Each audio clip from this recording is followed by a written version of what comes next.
Hello dear students, welcome you all once again in the unique सा platform Infinity Classes Gorakhpur. आप सभी का Infinity Classes Gorakhpur में एक बार फिर से स्वागत है। तो चलिए आज जो है फिर से फास्ट एंड फ्यूरियस सीरीज का एक के बाद एक और लेक्चर लेकर के आए हैं, जिसका जो है टॉपिक होने वाला है वो है calculation of value of ji.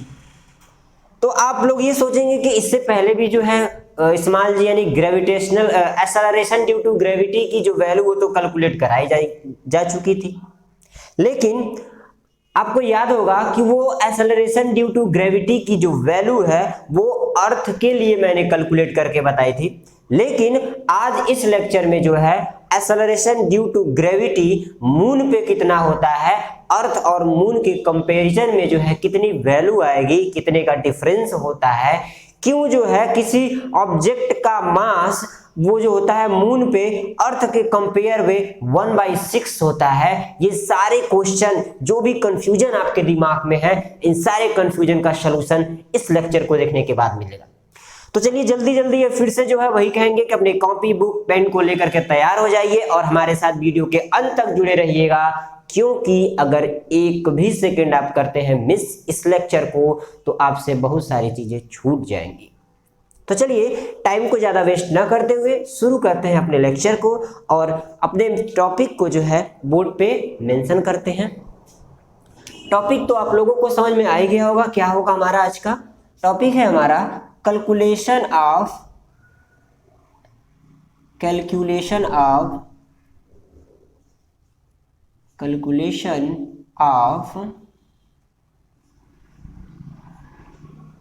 Value of small g, ठीक, on the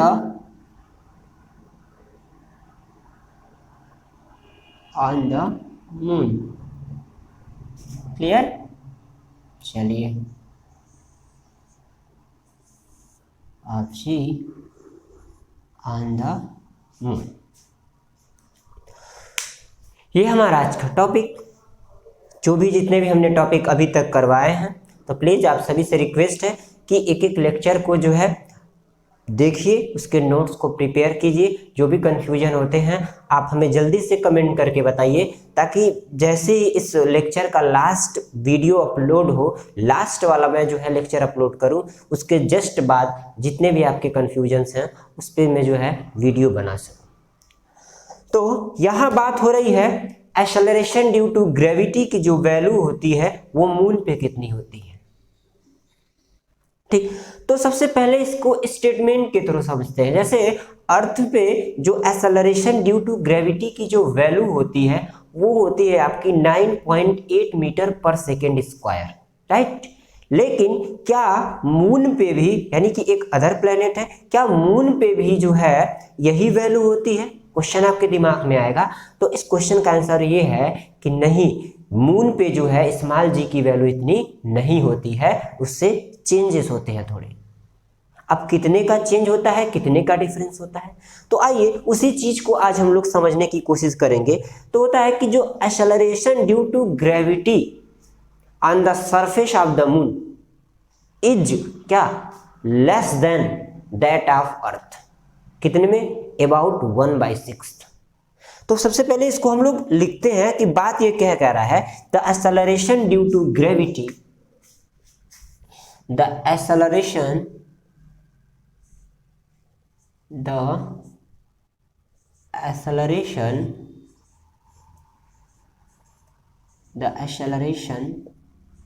due to gravity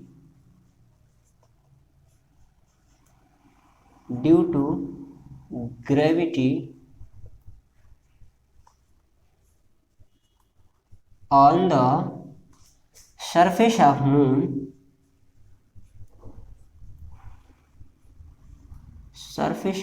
moon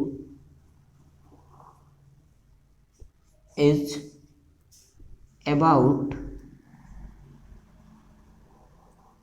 1/6 of the अर्थ। ठीक, मैंने स्टेटमेंट तो लिख दिया। अब इसको समझते हैं कि क्या कह रहा है। इसके कहने का मतलब ये है कि जो स्मॉल जी की वैल्यू होती है मून पे, वो जो होती है अर्थ के 1/6 पार्ट की होती है। 1/6 दैट मीन्स कि अगर मान लीजिए आपका वेट जो है वो 60 kg है सपोज कीजिए, और ये अर्थ की मैंने बात कर ली, ठीक है, आपने अर्थ की बात कर ली कि ये इतनी है।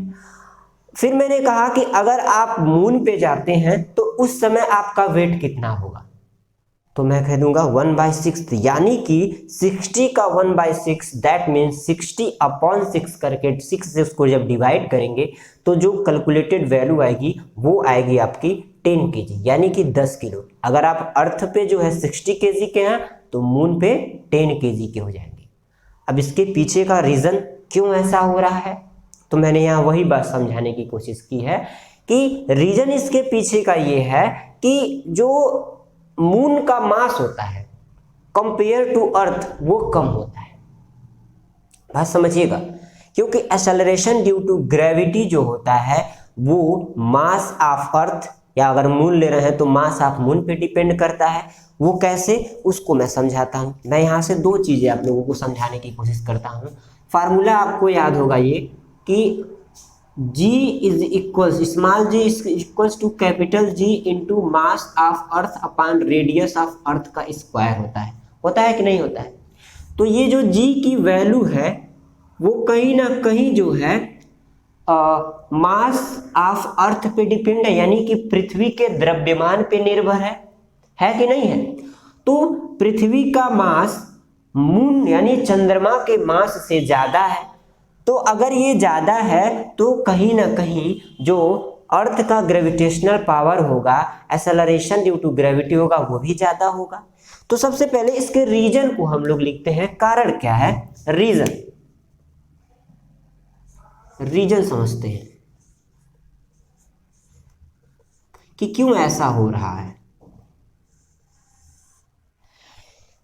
क्यों जो है 1/6 ऑफ अर्थ हो जा रहा है। तो इसके पीछे का कारण ये है कि मास जो होता है मून का वो लेस होता है अर्थ के मास से, यानी कि the mass of the moon is less than that of earth. Due to this the moon exert lesser force of attraction, या लेजर फोर्स ऑफ अट्रैक्शन कह सकते हैं। The mass of moon is, यहां लिखेंगे रीजन इसके पीछे का, the mass of moon is less than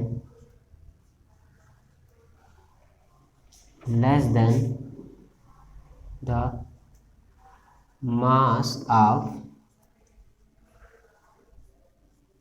the earth. Due to this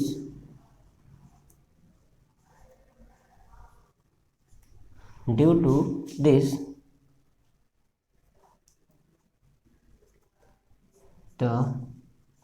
to this यानी कि इसकी वजह से जो है क्या होता है, हमारा मून एक्सर्ट लेजर यानी कि लेस अमाउंट में moon exert lesser force of attraction. Moon exerts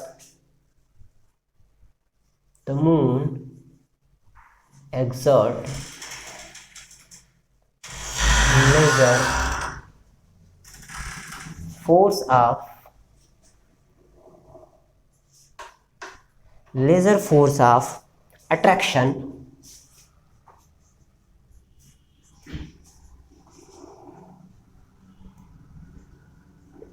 ठीक।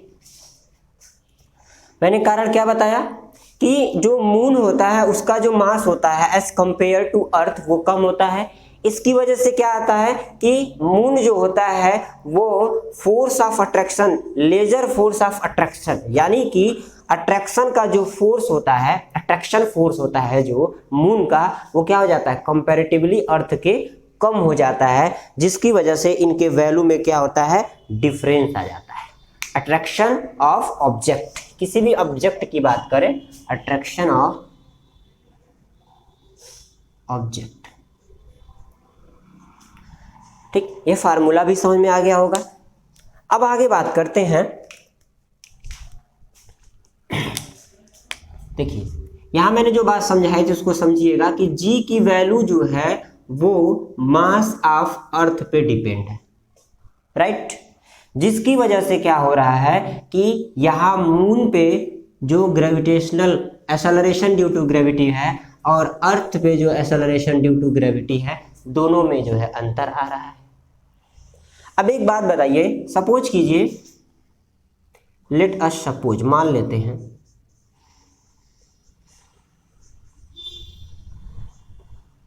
एन ऑब्जेक्ट, एक कोई ऑब्जेक्ट है हैविंग मास स्मॉल m। एक ऑब्जेक्ट ले लिया हमने जिसका मास क्या है, स्मॉल m है।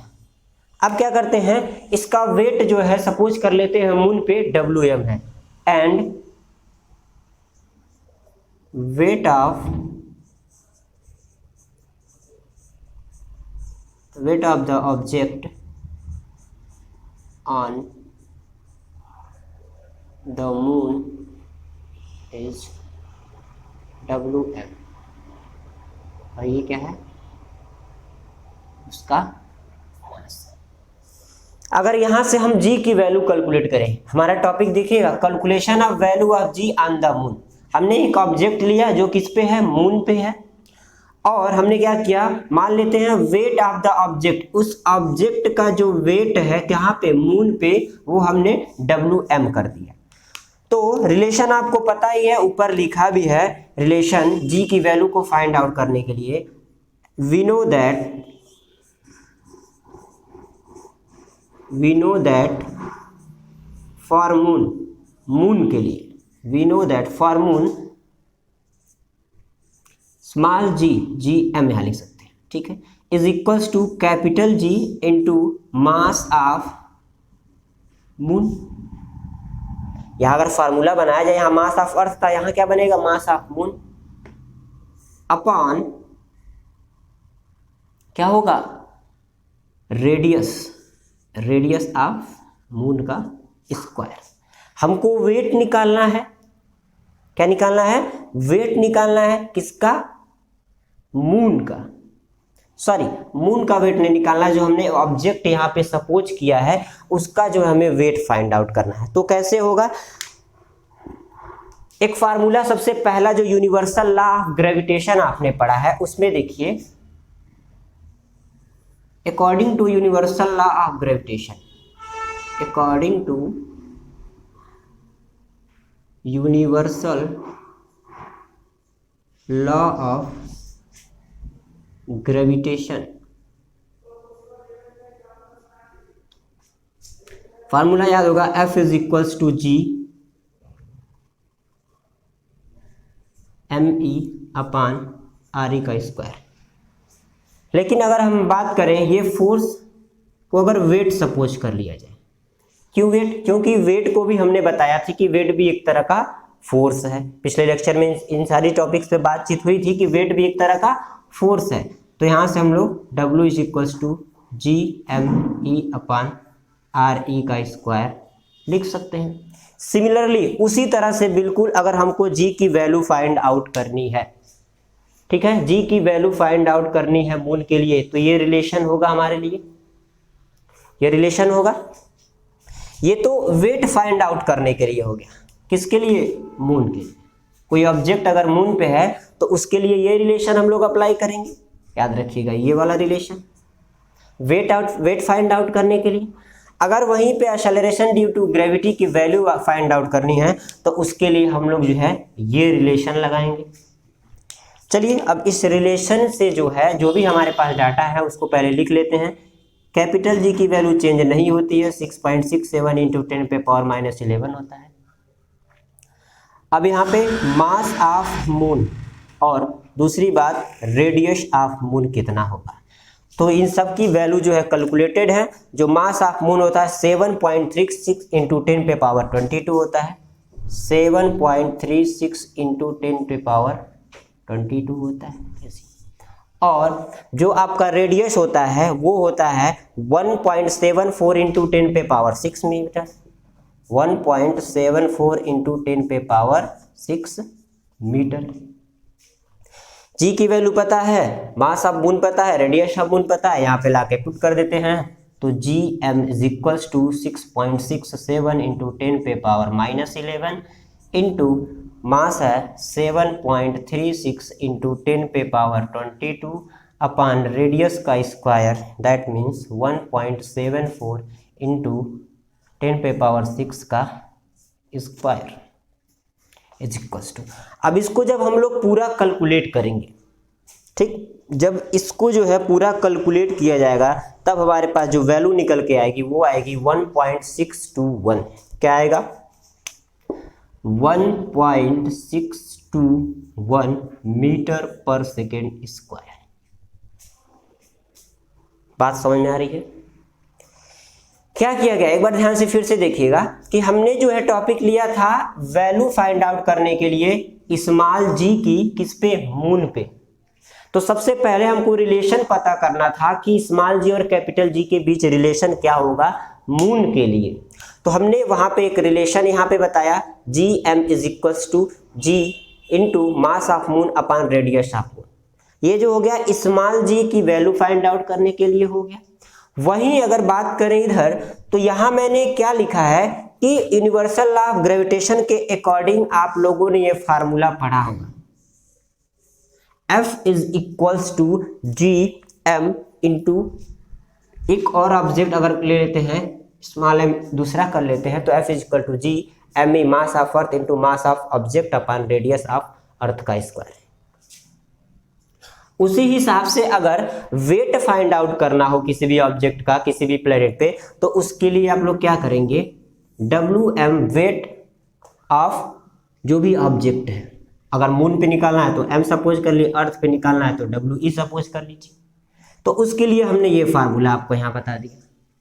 हमको जी की वैल्यू फाइंड आउट करनी थी तो हमने यहाँ क्या किया, जो भी डाटा हमारे पास थे, जैसे एक्सेलरेशन ड्यू टू ग्रेविटी निकालनी है तो हमने जी की वैल्यू यहाँ से रख दी, मास ऑफ मून पता है, रेडियस ऑफ मून पता है, सब कुछ रख दिया तो 1.621 आ गया। ठीक, तो देखा जाए तो अर्थ पे जो वैल्यू होती है जी की वो होती है, जी ऑन अर्थ की बात करें 9.8 मीटर पर सेकेंड स्क्वायर होती है, और यहाँ मून पे जो है हमने कैलकुलेट किया ये 1.621 मीटर पर सेकेंड स्क्वायर है। तो क्या दोनों में डिफरेंस नहीं नजर आ रहा है? डिफरेंस है बिल्कुल।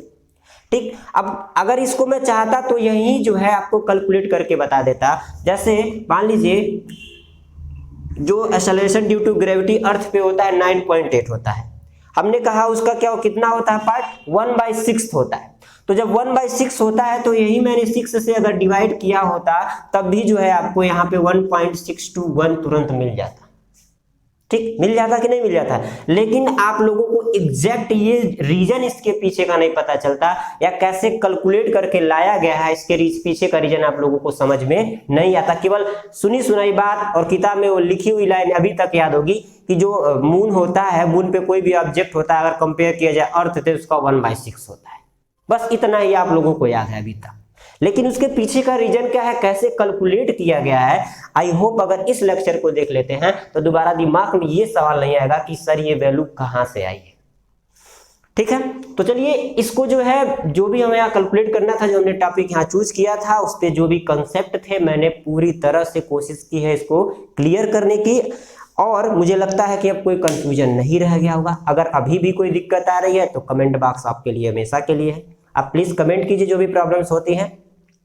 फास्ट एंड फ्यूरियस सीरीज में अब इसी तरह से अगला एक और लेक्चर होगा, उसमें जो है आप लोग प्रेजेंट होइएगा नई एनर्जी नई जोश के साथ, जो है फिर से अपने कॉपी पेन को साथ में लीजिएगा और साथ ही साथ हमारे नोट्स को भी प्रिपेयर करते चलिएगा। तब तक के लिए take care, thank you and bye bye.